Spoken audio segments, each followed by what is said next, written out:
Et bonjour tout le monde, c'est Maximilien, on se retrouve aujourd'hui pour une petite vidéo, encore une fois un peu particulière, car aujourd'hui je vais vous montrer comment créer un add-on Firefox de la manière la plus simple. Donc on va faire de la création de l'add-on jusqu'à sa publication en quelque sorte. On va pas la publier sur le site de Mozilla. Par contre elle sera, vous pourrez l'installer sur n'importe quel ordinateur à partir du fichier que nous allons générer. Alors, on commence par créer un dossier avec le nom de notre application. Donc, je vais l'appeler add-on 01 comme ça. Dedans, on va venir créer un fichier qu'on va appeler icons. Tac, je vais mettre comme ça, plus simple. Un fichier qu'on va appeler sketch. Et, enfin c'est des répertoires d'ailleurs. Et un fichier cette fois qu'on va appeler manifest.json. Alors, pour écrire dans les fichiers, je vais utiliser un logiciel qui s'appelle Atom, logiciel de programmation. Alors, on va tout de suite commencer par le manifest.json. Le manifest.json, il sert un peu à dire au browser sur lequel on va installer l'add-on à quoi l'add-on sert, où est-ce que sont les fichiers, quelles permissions il a l'add-on et tout. Donc on va faire un add-on tout simple qui va juste servir à faire une petite recherche Google, rien de bien compliqué. Alors on va tout de suite commencer. Alors on met manifest version 2. Le name de l'add-on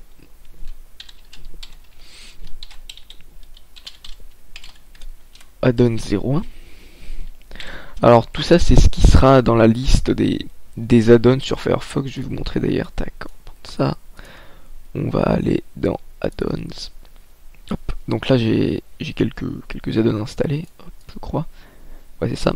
J'ai compte. Donc tout ça c'est ce qu'on va avoir. Donc le nom c'est ce qui est marqué là. On va mettre également l'icône qui sera représentée ici un peu plus tard. Alors on met la version de l'add-on. Donc là c'est la version 1.0.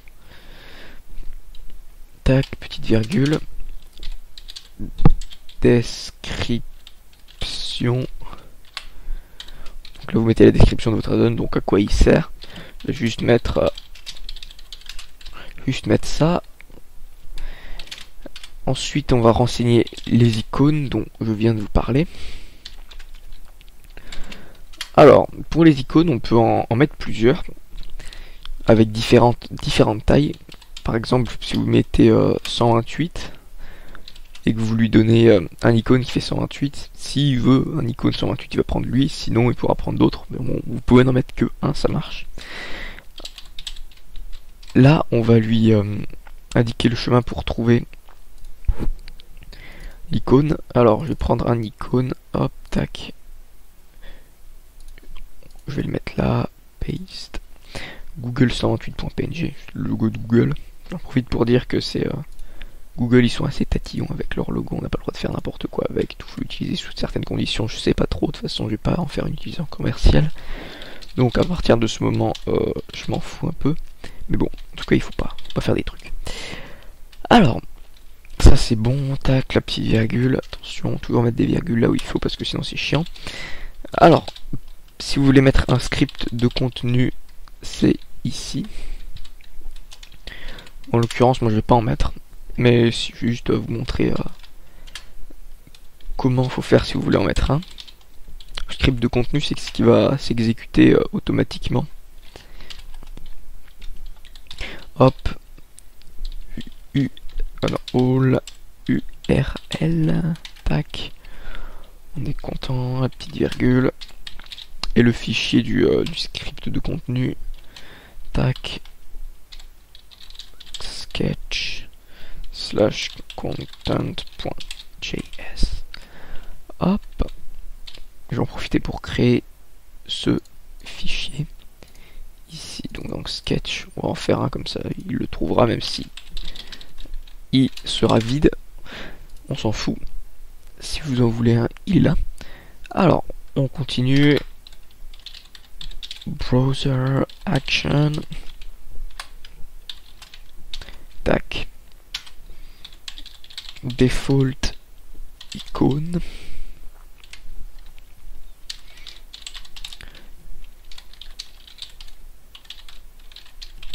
Cette fois, le browser action, c'est ce qui sera, par exemple, ici. L'icône, c'est celui qui apparaît ici. Là, on a le titre, c'est celui qui apparaît là, et pas celui qui apparaît là, c'est deux choses différentes. Vous pouvez mettre un icône différent là et là. Bon, moi, je le fais pas. Mais c'est deux choses à part. Hop. Ensuite, on met default pop-up. Tac, je me reprends juste... non, pas ça, ça j'ai deux fenêtres, j'ai une anti-sèche à côté. Hop. Tac, tac, tac. Donc default pop-up, non, je voulais aller là. On lui dit le chemin de l'espèce de mini page HTML qui va s'ouvrir. Là, je vous montre. Quand on clique dessus, il y a un petit truc qui s'affiche, ce sera ça. Hop, je reprends mon atome. Donc il est dans Sketch, on va l'appeler mypopup.html, une petite page HTML, et on va d'ailleurs créer également ce fichier ici. Comme ça il le trouvera, il sera content. Celui-là on va faire quelque chose dedans. J'ai oublié les virgules, pas oublié les virgules. Hop, le titre, default title.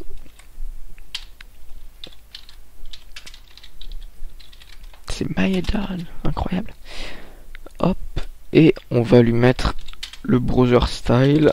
Ça c'est pas obligatoire de le mettre, mais j'aime bien. Browser style, non, il n'y a pas de guillemets. True. Alors en fait, le browser style, ça sera l'apparence de votre default pop-up. Si vous mettez true, il aura, je sais pas comment dire, il aura un style qui ira avec le reste du navigateur, on va dire. Et si vous mettez false, vous pouvez mettre votre style comme vous voulez, avec la balise style, tout ça dans le HTML. Mais si vous mettez true, c'est pour que ça s'intègre un peu mieux. Apparemment dans la doc il y a marqué ça, ça s'intègre mieux avec le reste du browser. Hop, ensuite on continue. Je profite pour dire que je fais ce tutoriel parce que je voulais créer des add-ons. Mais la documentation Mozilla est bordélique. Personnellement je la trouve assez mal faite. Et j'aurais bien aimé qu'il y ait un tutoriel aussi clair et limpide que celui que je vais faire, évidemment. Non, je déconne. Mais les tutoriaux que j'ai trouvés étaient un petit peu vieux et pas en français trop. Donc c'était un peu chiant. Puis il n'y en a pas trop qui montraient de A à Z comment on fait. Donc bon. Donc je fais ça pour vous montrer un petit peu si vous êtes tenté de faire ça. Apparemment sur Chrome c'est plus simple,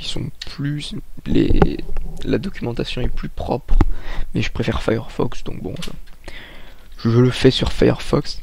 Alors, Web Accessible Resources, je sais pas trop ce que c'est pour lui donner l'autorisation, bon je sais pas, je le mets pour le plaisir. Encore une fois, de toute façon le content.js il est vide. Et les permissions, pour mon add-on, comme il n'interagit pas avec autre chose que lui-même en fait, il n'y a pas besoin de lui donner de permission pour ce que je vais faire. Mais si vous voulez faire un truc qui interagit avec la page ou quoi, vous pouvez lui donner des permissions. Je vais lui en donner deux, voilà, pour vous montrer juste comment on les met.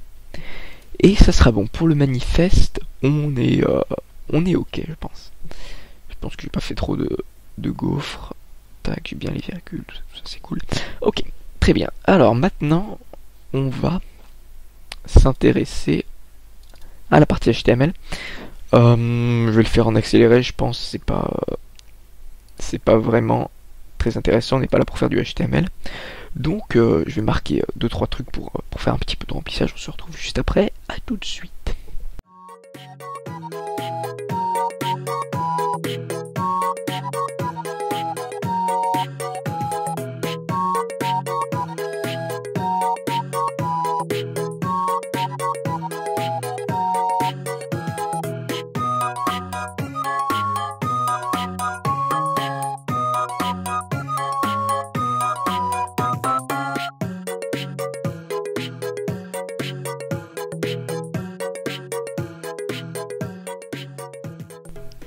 Et voilà, j'ai fini la petite page de remplissage. Le title ici, il n'y a pas besoin de le mettre, hein, on le voit pas, mais bon, j'aime bien. On va tout de suite ouvrir ça dans une page web normale. Tac, ouvrir avec Firefox.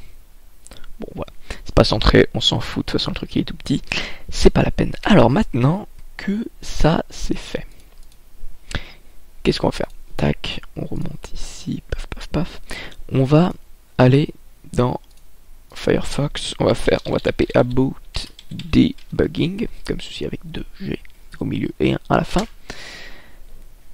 Et on va faire Load Temporary Add-on. Alors on va aller ici, Document Add-on 1. On sélectionne le manifeste. Sur Chrome on peut sélectionner tout le dossier, ou je sais pas trop, mais bon, ici c'est le manifeste. Tac, on le sélectionne. On voit qu'il y a des problèmes et tout, on s'en fout. Et ici on aime bien notre petit search, donc on peut taper un truc, voilà, tac, ça va nous le rechercher sur Google, c'est incroyable.